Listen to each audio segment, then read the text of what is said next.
Broccoli.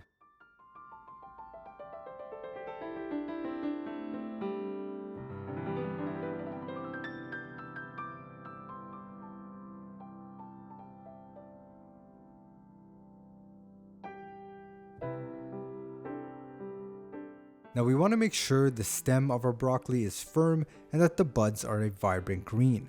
They should also be free from any blemishes or bruises.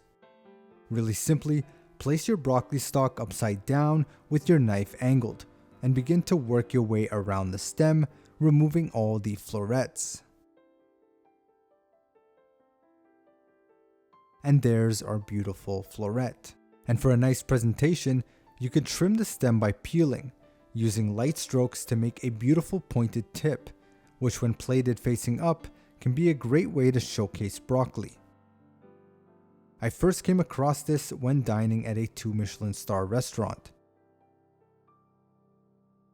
Next, we can remove any small stems from the stalk.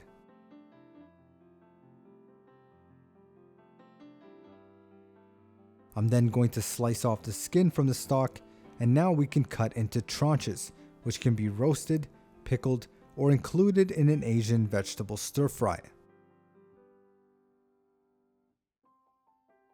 And there is our broccoli broken down.